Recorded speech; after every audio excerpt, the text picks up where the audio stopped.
Hello everyone, and welcome back to my channel, where everything you're about to hear and see has been done in one take. I'm your host, the One Take Man.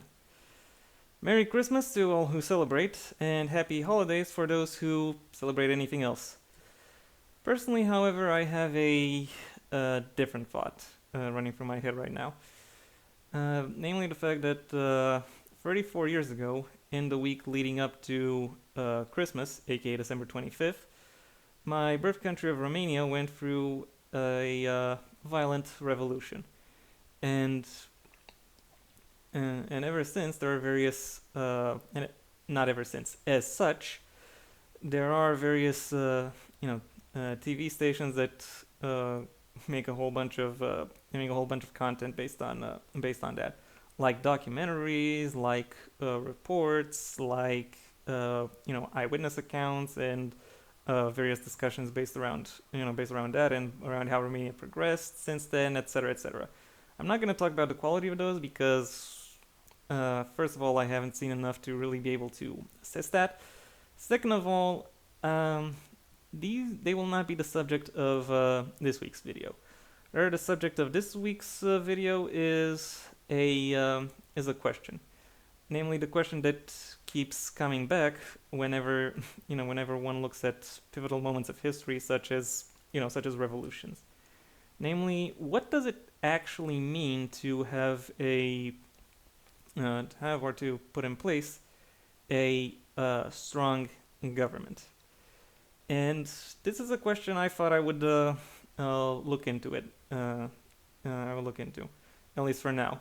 It is not entirely serious. It is more meant to be as like a like a like an in good fun kind of approach where I wonder uh, what would I if I were the head of state of any nation, and I could appoint various people from if I could appoint various people from BreadTube, aka aka progressive leftists, to my government or to my ministerial cabinet, who would I appoint? Some of you might wonder, wait, didn't you already do this video for your main channel? Yes, I did, and now I'm doing a video similar to that for for this one, for the second channel. That one was all about writers whose works I've read and reviewed that I think would be good fits on such a cabinet. This video will focus upon breadtubers who I think would fit the various roles that a ministerial cabinet would necessitate. It has to be said that my cabinet isn't really based on any existing cabinet or any specific existing cabinet. More, I'm just looking at the various roles that already exist, and wondering how to best how these ministries, or which of these ministries would be the most effective or necessary if if we were to talk about um, political implementation, about what it is that makes what it is that would make a country successful. And again, this is my estimation of that answer, so you might not agree to it. But if you do, I would very much like it if you'd let me know.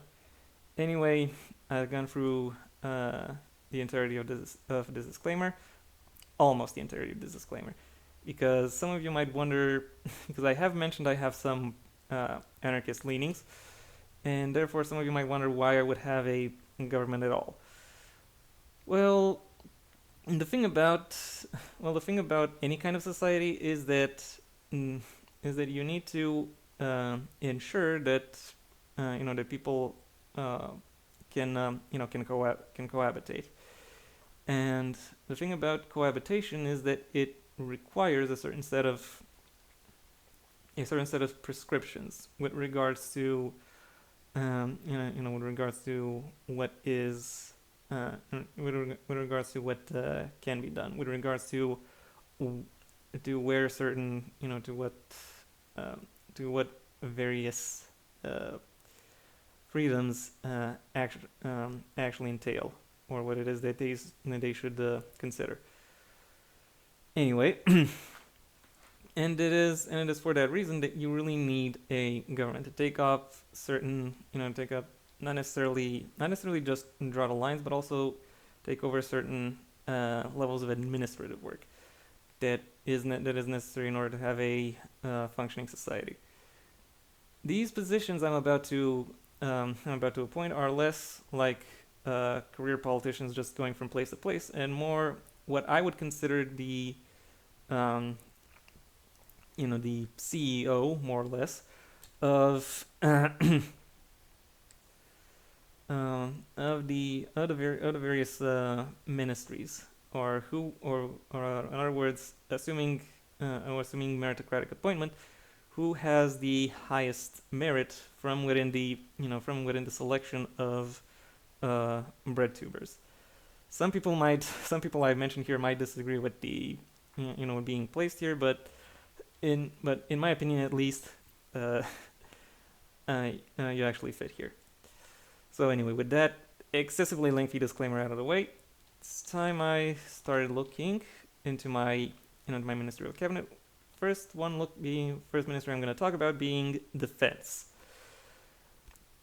Again, I already mentioned I have anarchist leanings, and even though it would be, and and while some people might accept that there could be some level of administrative work necessary for governance that needs to be, that is best handled at a large enough scale, why would defense count as that? Or why would I want any kind of state entity to be, to be armed?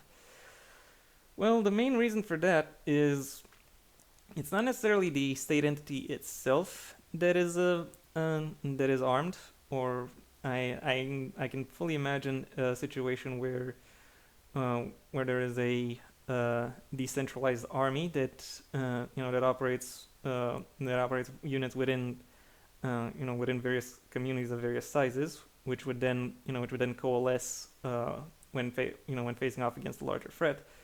However, that larger army needs some level of central of maybe centralized coordination, or a logistical effort, or maybe even a bigger research or supply effort, that kind of thing. Someone who can say that hey, this portion of our country is attacked, therefore all other parts of the country need to coalesce their armies into keeping the country safe, or at least keeping that part of the country safe. And to that end, regardless of any logistic questions that are created by this facet, another thing that is unique to defense is I have to say, influence and cooperation, which is something that is deeply important within any kind of social fabric. And for the field of defense in particular, I think the breadtuber who best understands that is actual Jake. Yes, really. For those of you who are unfamiliar with the man, he started out as an atheist YouTuber, doing Bible reading analyses. Though me personally, I've come to know his channel by I've come to know the the channel he was first on by the fact that they made fun of in fact they made he made fun of chick tracks. Him and his cooperator at the time, Hannah. Though that was before Hannah's transition, so you might find it. I think their channel has since been renamed to her, to Hannah's new name, but within those videos, assuming they're still up, she will still use her dead name because reasons. Anyway, aside from that factor of influence of knowing what it takes to, of knowing what what religion does, and how those forces impact general society. Um, I also have some level of trust towards actual Jake being the person best suited for this position through the fact that he is a in fact he is a dungeon master, and by that I mean DAD, the ND. And that means that he has a solid understanding of what it is that uh, motivates people, and what it is that they strive for, and what it is that they want to achieve and require. And I think he has a solid base when it comes to discussions and visions in order to be able to fulfill uh, the necessities of such a ministry. So for that reason, actual Jake is my Minister of Defense. Next up, we've got Second Minister. This position is sometimes known as the Deputy Prime Minister, unless the Deputy Prime Minister also has his own ministry, or is also known as the Cabinet Minister. Someone who, regardless, I'm going with the designation of Second Minister. This Second Minister will be someone who would replace the Prime Minister when said Prime Minister is otherwise occupied, and and in general, I see the role of this person as someone who will keep track of the activities of the ministerial cabinet. Maybe functions as a stenographer for any meetings, or keeping various discussions and points in line. So this position will be mainly be a lot of clerical, a lot of administrative work. So I require someone who is so I require someone who can maintain a solid vision of the general process, as well as a solid understanding of the processes being discussed. My nomination for this position is Sean, formerly of Sean and Jen. He is one of the first channels I looked into when I first started going down the more progressive route, and it is through a lot of his positions and his arguments that that I can really say I've come to a greater understanding of what exactly leftist politics actually entail, and how it is that those can be approached. And he is very methodical in the ways in which he presents himself, and in the a manner through which the discussions he carries out have a solid through line, and overall, outside of that, he just has plenty of knowledge and a solid mastery of how to guide and hold people's attention within conversations, and how to focus upon a specific topic in such a way as to cover pretty much all of its bases. So for that reason, I choose Sean to be the second minister. Moving on, we've got economy. This is I have to say, while I was somewhat progressive before I became a leftist, the main reason for that is because I still consider there are various approaches to economy that work in some way or another. What got me fully committed to the label of leftist is very much that economic factor, and the realization that economy is is not just jobs, it's not just production, it's not just industry. It is the direction of human activity, or rather the direction of joint human activity, because that's what economy comes from, or rather the Greek word from which economy comes from is basically that it basically refers to uh, totality of the totality of activities, or the totality of of what one can do within a specific field. And I mean literal like field, because the nomos from the Greek actually means pasture.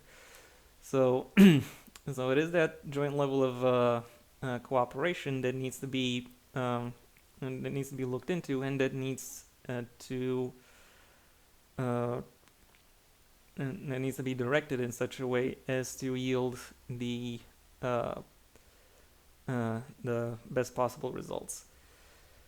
And when it comes to this field, while a lot of people, while a lot of people, support, support this level of activity, there is one who I think is, yeah, there is one whose, I'll say, experience or expertise would really bring, would really bring the most to the table, and that is unlearning economics.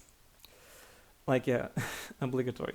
He actually started out his, okay, he didn't start out his career as a BreadTuber that way, but I first noticed him as a BreadTuber when he critiqued other BreadTubers on economic points.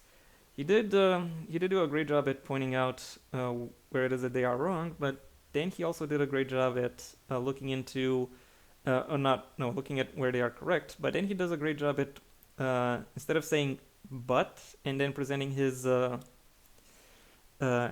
his arguments on those topics, he goes "yes and," because I think he has really showcased that understanding of what it means to be active within the economy, and that is not just what you can bring, but also what is what an individual person can bring into the economy, but also how how what is already in the economy can best be utilized, and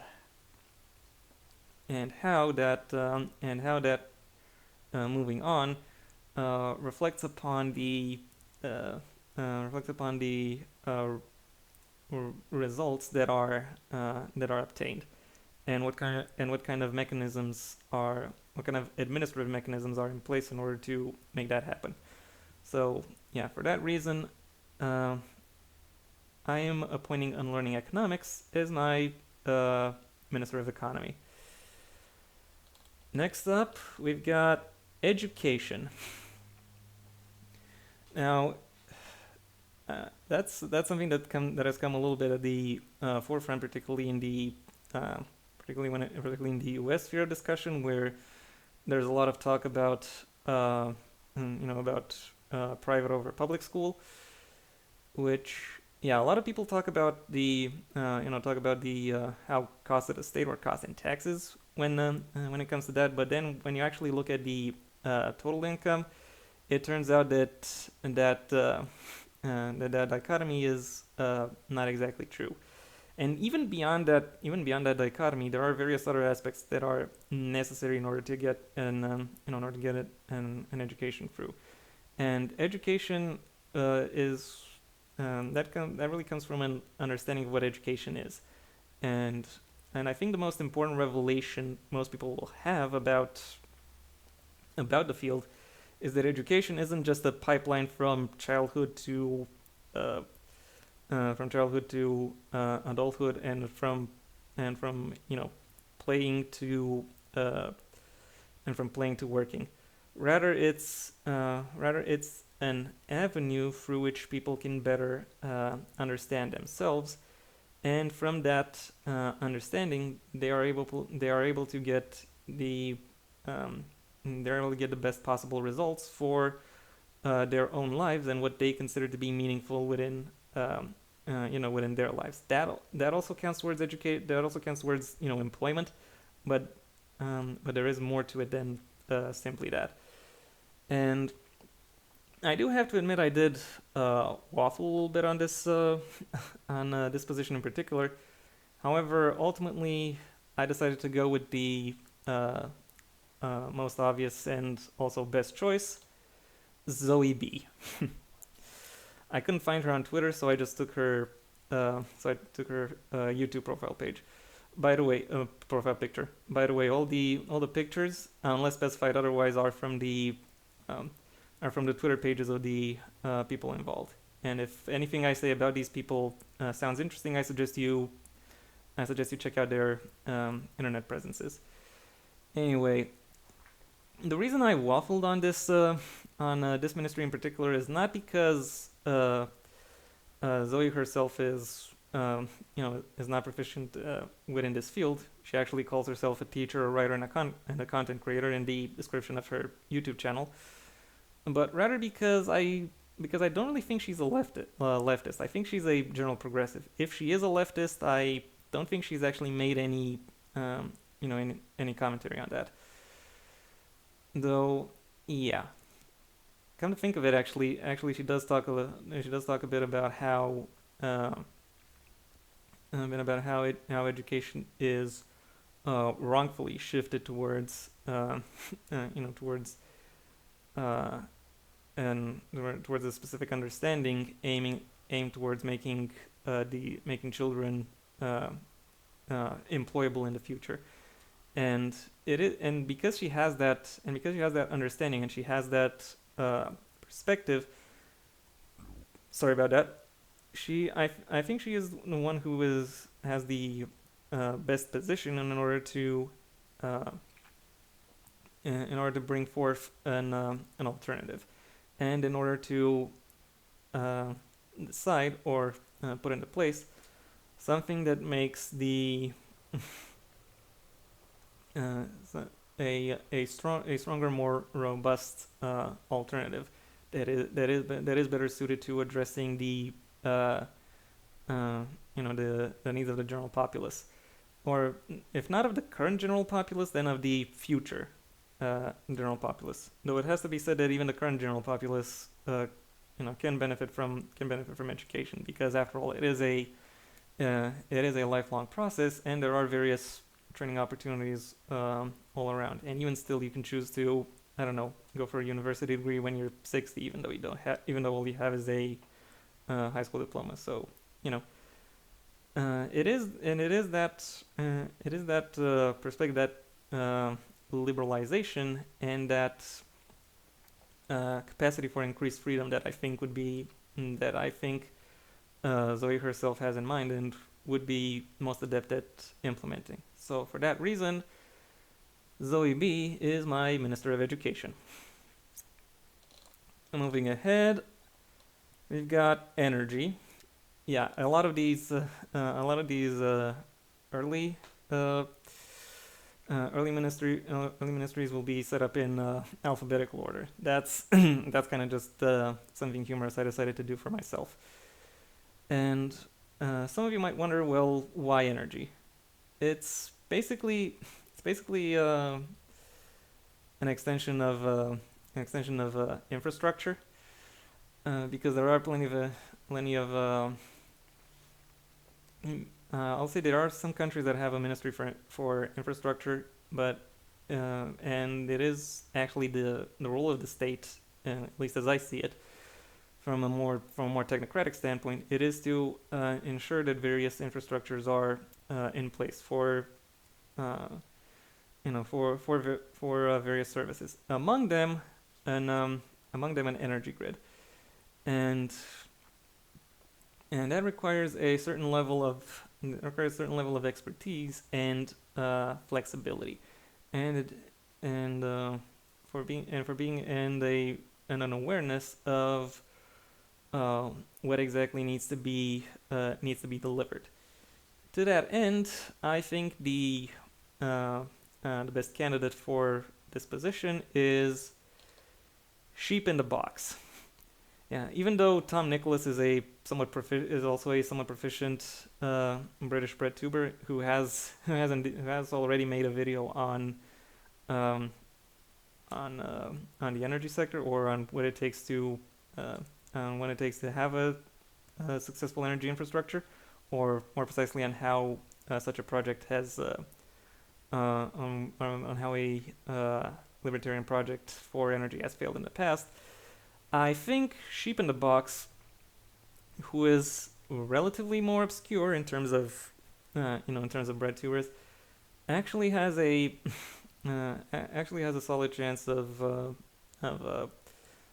bringing this together, because, as I said, an energy grid is a large, complex, and somewhat temperamental beast, and it requires not just specialized knowledge, but also varied knowledge to keep everything in place. And Sheep in the Box has already proven that they can take on a variety of different perspectives, and talk about them from a position of a solid understanding. I recommend you watch. I can only recommend that you watch a lot of his videos. For example, on on education, on Harry Potter, on why various anti-SJWs are wrong on stuff like immigration and film school, etc. He has that broad vision and broad understanding, and I think he is quite adept at bringing his particular understanding within this field as well. So for that reason, Sheep in the Box is my Minister of Energy. I think they're the first people who are kind of genderqueer, but there are various other people who fall under the queer umbrella within my cabinet. More on them as they come along. Next up, we've got the Environment Minister. A lot of people see environment as just that thing that exists outside of villages, outside of their city, namely forests, fields, and various other such aspects. They neglect to consider that the environment is actually omnipresent, and it influences everything: air quality, the water we can use, the food which can be grown within the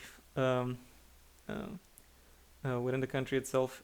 It really requires a planary understanding, something that looks into plenty of aspects of the natural world, and to understand their their interplay in order to make for in order to have a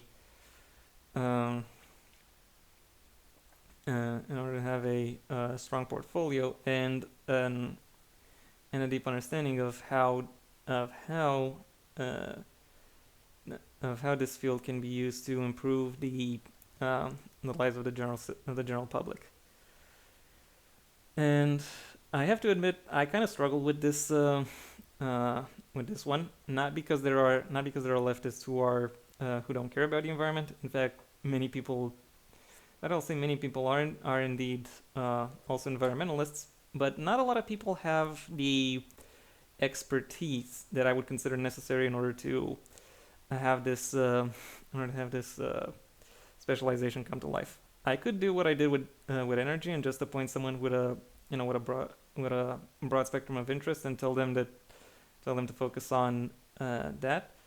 But instead, I decided to look a little bit deeper and find one person whose skills, even if not directly relevant, are still transferable. To that end, I have chosen Bridget Empire. Yeah, provocative image aside, Bridget Empire is another relatively recent presence on the on the BreadTube sphere. I think she actually started out after the first year of the pandemic, if I'm not mistaken, and she has since touched upon a great deal of topics. So I fully trust her capability of approaching large interconnected points that require a more all-encompassing perspective than others. Aside from that, she is one of either two or three people on this within this ministry, within this ministerial cabinet, who has a PhD. More precisely, a PhD in paleontology, if I'm not mistaken. So she already has the at least some level of knowledge um, into what it is that defines an environment, even if it is in this case a prehistoric one. And I think that basis allows her to more effectively transfer her the aspects that make her noteworthy as a professional within this new field. So for that reason, Bridget Empire is my uh, Minister of the Environment. Next up, we've got External Affairs. External Affairs is basically what in the U.S. is referred to as a State Department, as in the government entity that is responsible for interacting with many other independent or autonomous sovereign administrative territorial entities, and that requires that requires first of all a cultural basis of what it is that defines various experiences. Also, and of a very experience. Okay, first of all, there is this cultural basis. Also, there is a understanding of procedures and of the goals which can be reached, and how they can be implemented over uh, over a sizable field of diverse responsibilities. And there are plenty of people I could appoint here. However, I've chosen to go with the one man who actually has some level of proficiency or expertise and education within the field of international relations, and that is the Cavernacle. Cavernacle, I mainly know him as he is mainly known as someone who makes videos on why right wingers keep trying to co-opt left wing creations because they don't see what exactly about those creations is left wing. So he has that ability to isolate. He has that ability to isolate goals and motivations and understandings.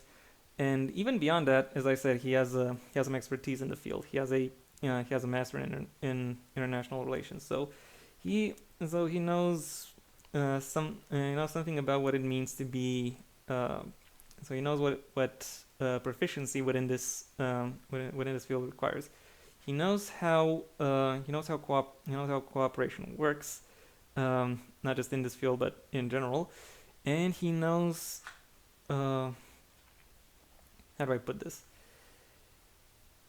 He has that capability of working with various other people towards making that goal. He can build within his mind that understanding of what it is that is necessary in order to have those stable working relationships. And he carries within him that respect and that ability to juggle perspectives, which I think will be absolutely necessary for a position such as this one. So, for that reason, the Cavernacle is my Minister of External Affairs. Moving ahead from that, we got Internal Affairs, more or less the exact opposite. A lot of people, when talking about ministries of internal affairs, think about police, or about traffic, or about the about taxation, or about other aspects that they encounter, that are regular facets of how a government entity or a state entity would function. And while that is true, it is not, and it is not all there is to it. It would perhaps be more accurate to call this the miscellaneous ministry, because to some extent um, it covers a lot of various fields. And I've only listed some, because those are the ones that I think are the ones that jump to me most directly. Anyway, this field once again requires a large field of perspectives, and the capability of directed cooperation in order to fulfill specific tasks, specific assignments. For that end, I have chosen as my Minister of Internal Affairs Abigail Thorne, aka PhilosophyTube. The second trans person I've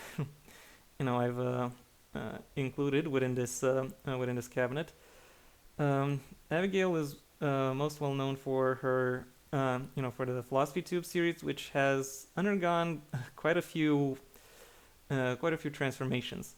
From a from an overview of philosophy that she has taken upon herself to present, because she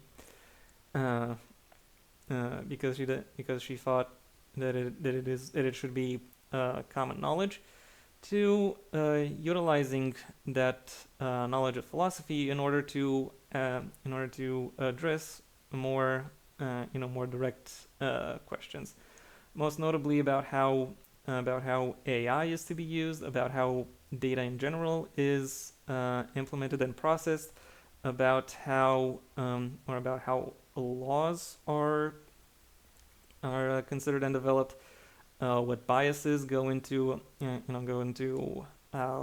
various social considerations. So there is a lot of wisdom and a lot of insight into how it is that she structures her messages, and I think it is that breadth and variety of perspectives, and that willingness to approach them that I think makes her very well suited to address the problems that this ministry in particular would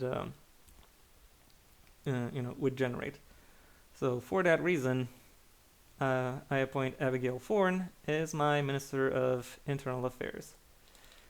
Moving up, we've got health.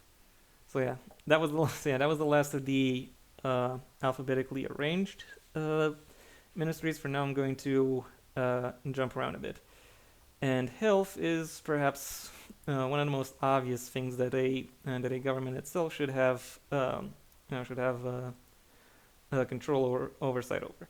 As I already explained in the in my main channel video, it is preferable for the government to have that over a private entity, because a private entity is primarily concerned with making money, and in order to make money, it will hold on to its power. The problem is that for private healthcare providers, it is important that you stay sick, and if you stay sick, you are not you're not providing tax revenue for the not providing tax revenue or any kind of revenue for any other entity. So for that reason, it is preferable to have that in a have that away from any private incentives. It could be argued that the government itself is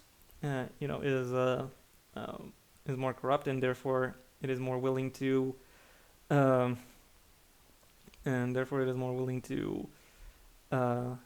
hold on to the power that this field would allow. However, what you're not considering is that if the government holds on to its power in order to keep people dependent, then those people who it keeps as dependent no longer pay taxes and no longer contribute to to the power the government has. So it is within their incentive to not just not just keep people sick, but to get them back to full health as soon as possible.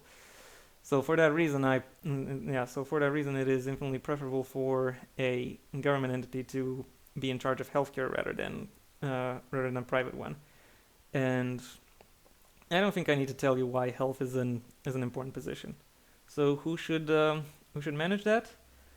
I do admit most of the YouTube healthcare professionals I am aware of are mainly apolitical or don't really talk about politics. So perhaps because there is a certain professional requirement, they stay somewhat equidistant regardless of what their personal opinions are. So I have to say I don't really recall who I chose here, but I did have to go a little bit beyond that pale of health professionals. And to the position I chose, oh yeah, Harris Brewer, aka H Bomber guy. I have to say I've primarily chosen him because I think he has beside being being leftist and beside having that perspective of why private influence within this field is not always desirable. He also has a better understanding of health, not just in the terms of physical health, but also in terms of mental health, in terms of how it is that image issues end up hurting people. And it is actually something he touches upon within his videos about stuff like pickup artists or alpha males or soy or vaccinations and etc. He understands the influences that go into this field, and he has actually subjected himself to some extent, at least, to the complexities that this field requires. And as such, I think he is, of all the people I have in mind, the one who is most suited to tackle this this particular field. If you have a different idea, then please let me know. But for now, Harris Brewer is my Minister of Health. Next up, we've got labor. Sorry about that. It's been a long day, and I've been talking a lot.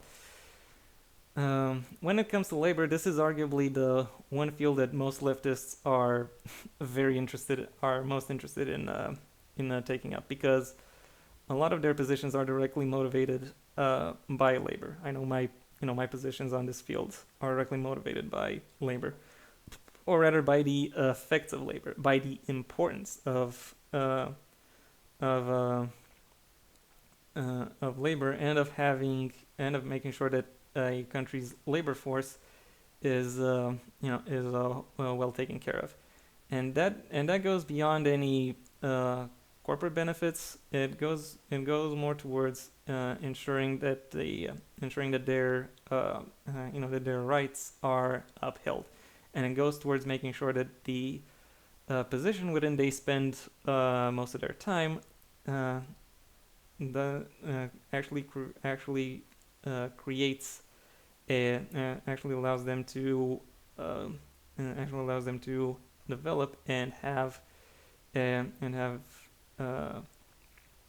capabilities of self-development. It could be argued that within the kind of country I would want to set up, where cooperative ownership is a thing, that such a government would not be necessary. However, even beyond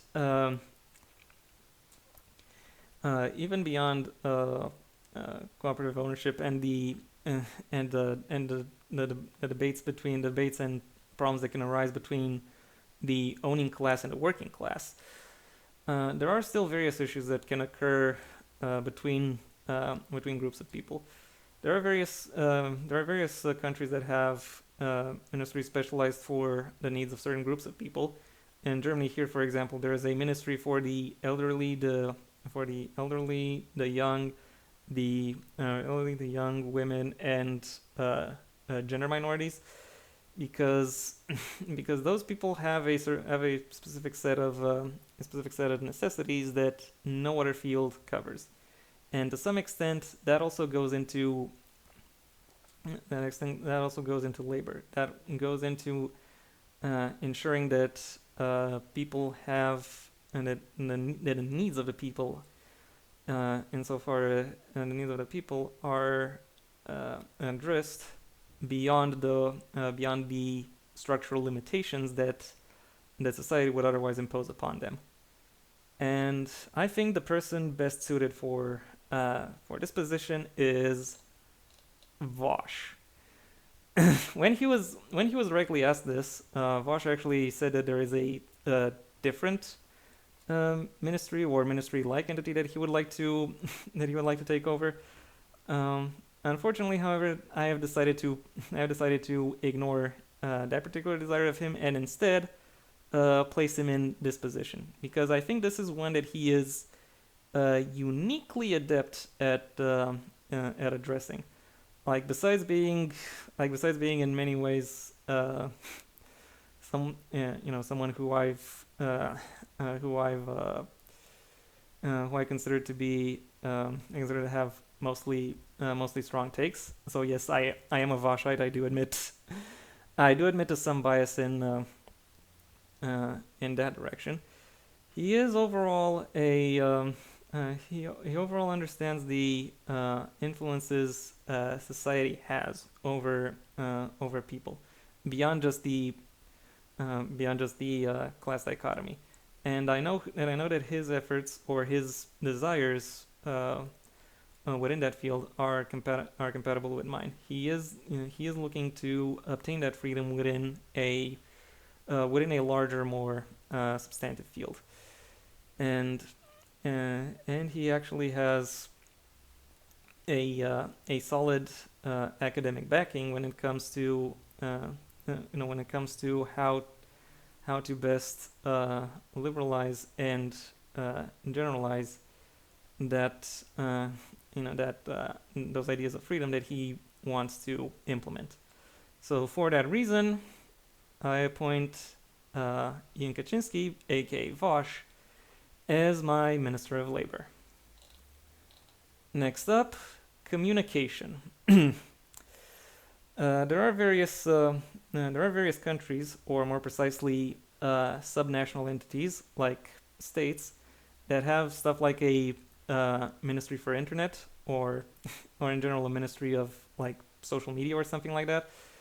And I acknowledge that is very much necessary, because that communication really, as that level of communication works via protocols, and those protocols can and should be influenced in order to ensure the best possible experience for the general public, regardless of what exactly that personal. Sorry, a bit. Again, I apologize. Aside from, and there are certain protocols that need to be met in order to make sure that those communication protocols actually achieve the function of maximum utility for the general public. However, it's not just internet that has those issues. Those issues also come through in mass media, radio, TV, or with the press, or with the post office. So literally any piece of any situation through which information is exchanged is something that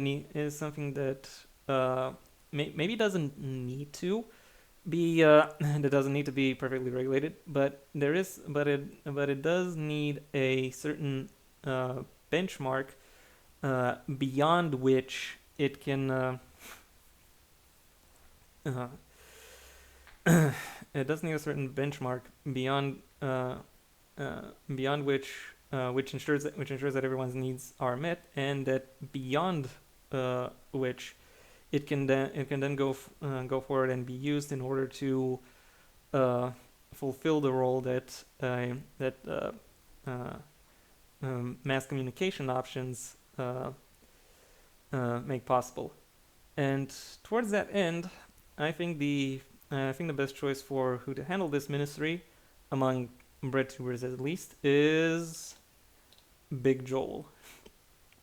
Big Joel, I do admit I mainly know him as someone who uh, talks about movies and mainly looks at them from a perspective that is simultaneously leftist but also more more down to earth. One could almost call it proletarian. Still, he doesn't use the word proletarian or many other big scary political words, but rather he has a very approachable way through which he touches upon various culture war or political issues, and with which he manages to address them in an approachable and sympathetic manner. That mainly comes through in his critiques of various pop culture creations, but however he has also touched upon various other items that to me at least have showcased exactly what it is that makes him an intriguing uh, well versed uh, or or rather eclectic, someone who can take on the perspectives or understanding necessary in order to make this field work, and also go on to implement it.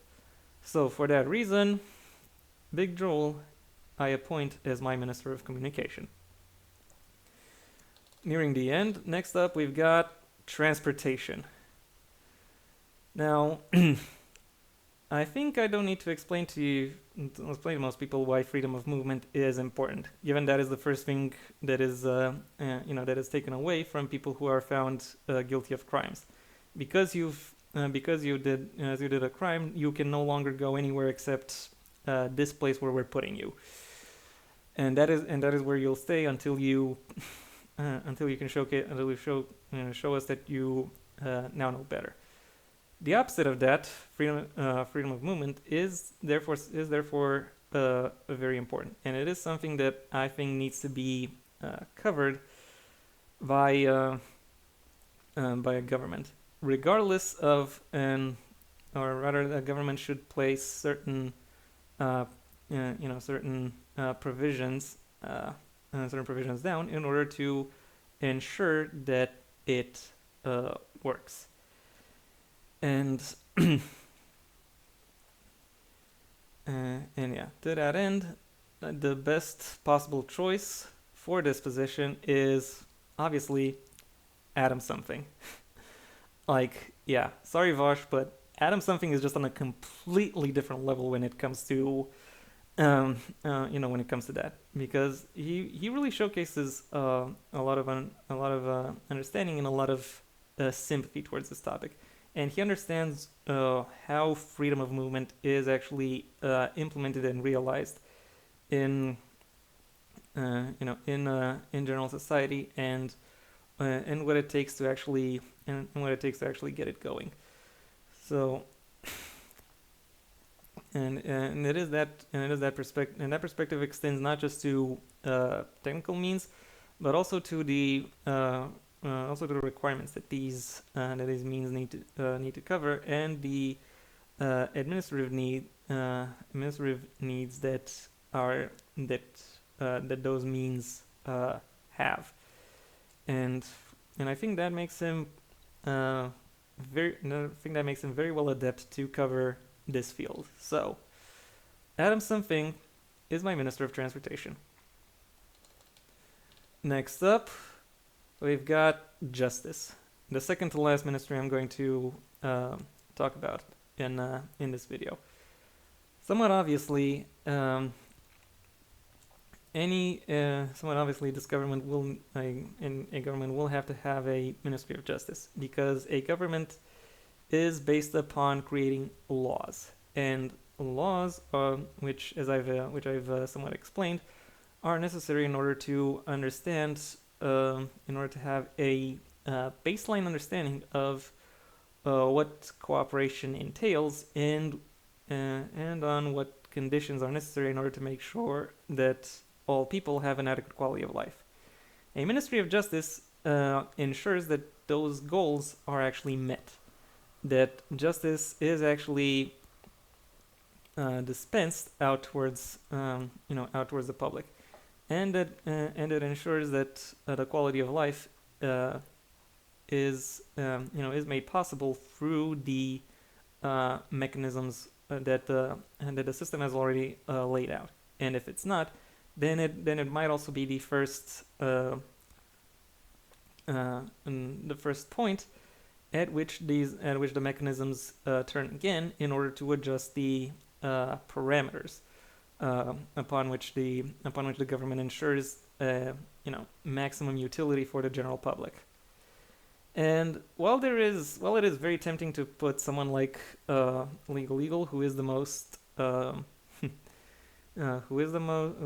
visible legal professional in the field, I am somewhat more displeased with that, because he still has to maintain at least a level of because even he has to still give out a level of neutrality, and even in videos where he doesn't have to keep to that level of neutrality, he doesn't really come out as entirely leftist. I think he is very much a legalist, as in someone who cares about the law itself, rather than perhaps to a greater extent into its ramifications. To that end, I have picked the choice I consider to be the most obvious: Legia Miller, like obligatory. Every video of hers and does a great job at exploring not necessarily the legal system itself, but how the processes of various laws and regulations have gone on to influence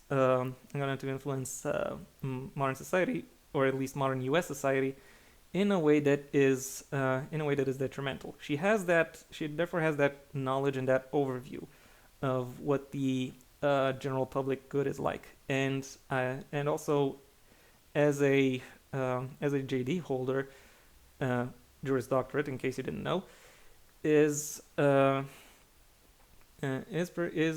adept at figuring out what it is that differentiates good, not just good laws from bad laws, but also the procedures that lead to positive positive results, in contrast to those that lead to negative ones. For that reason, Legia Miller is my Minister of Justice.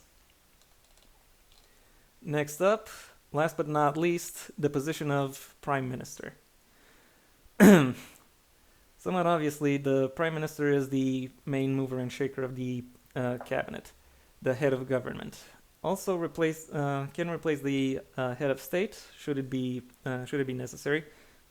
But even beyond that, the Prime Minister coordinates and decides upon the course which the government is supposed to follow in order to achieve the public good, or in order to achieve the goals by which the government aims to reach that public good.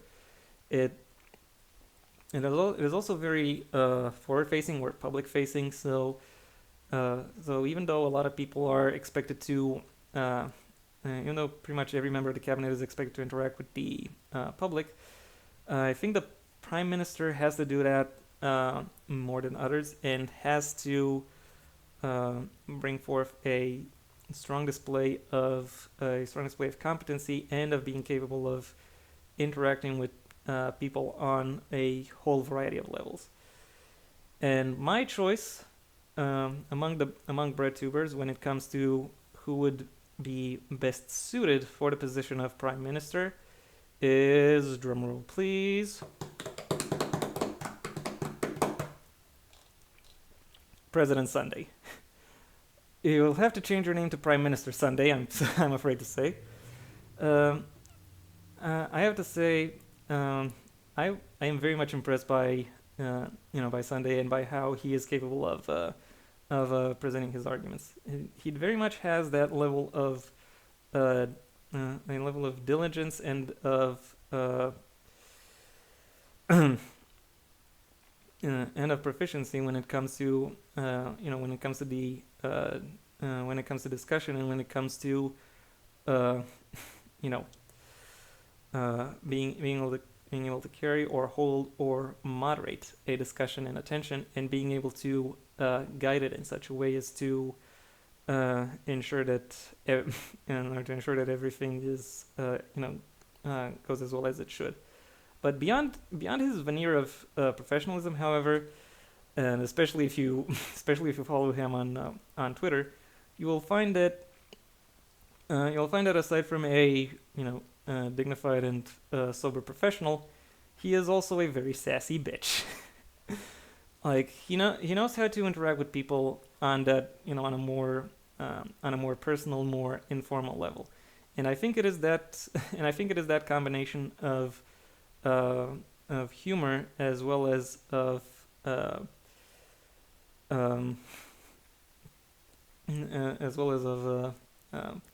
discussion proficiency that I think he is capable of reaching most people in a manner that would be optimal for the processes of a government. And for that reason, I appoint President Sunday to change his name to Prime Minister Sunday. That is if he accepts to be under myself as head of state. Anyway, that was my video. Those were the people who I would appoint as members of my government if I were stuck with only choosing BreadTubers or general progressives. I thank you for your attention if you've made it this far. Assuming you also enjoyed this video, then please like it and maybe even share it wherever you think other people will also like the video. If there is anything you'd like to add, either to the ministries or to my picks for the various ministries, that's what the comment section is for. And if you want to see when my next video gets released, well then please subscribe. And ideally also ring the bell or do whatever else YouTube will ask of you in order to keep you notified. I also have a main channel, as I think I've alluded to already, where I mainly talk about book-related and literature topics, though at times I also do jokes similar to this one. A link to that will be in the description down below, right past my social media links, or the rest of my social media links, which I also suggest you check out, should you choose to. Additionally, you have the option of supporting me on Patreon, where depending on the level at which you pledge, you will receive various perks, such as, for example, early access to my videos and scripts, both for this channel and the aforementioned main one. Until next time, I have been the One Take Man.